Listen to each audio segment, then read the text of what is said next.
After failed trade talks in Shanghai, President Trump says he will impose a 10% tariff on September 1st on the remaining $300 billion of Chinese imports. That is really spooking the market. Take a look at futures. The Dow is now down 111 points. The Nasdaq is down 68.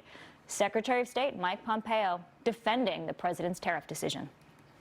For decades, China has taken advantage of trade. Taking advantage of trade versus the United States of America, and taking advantage of trade versus countries in Asia and Southeast Asia. And it's time for that to stop. And President Trump has said, we're going to fix this. And to fix it requires determination. And Tori Whiting is a trade economist at the Heritage Foundation. Tori, Secretary Pompeo calls it determination. Would you agree with the strategy of the administration? Absolutely not. We've seen time and time again over the last 2 years that tariffs are not working in order to get change in China.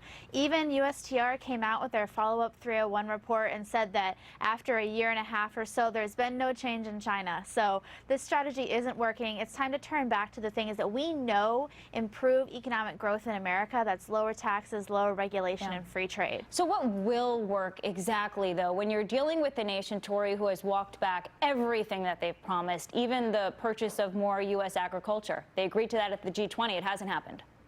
Well, first of all, trade is about interactions between individuals, not governments. So people trade with one another, not the U.S. and China.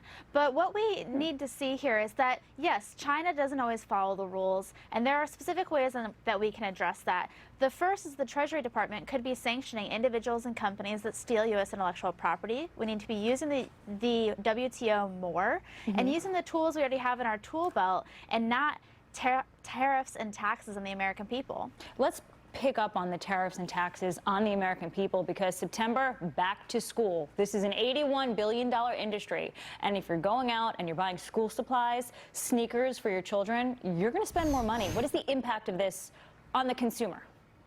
That's absolutely correct. And while some people are saying this 10% extra tax is small compared to the 25% that was threatened, those people are completely out of touch with the lives of the average American. 10% is huge. Even if only half of that cost gets passed on to consumers, you're looking at a 5% increase in the sales tax. Yeah. That's double sales tax in most states. And 10% is likely just the starting point. Do you expect Beijing to retaliate? How and when?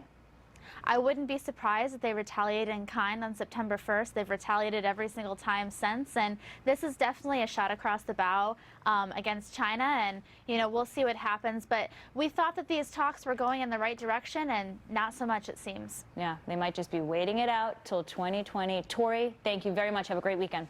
Thank you. Yeah.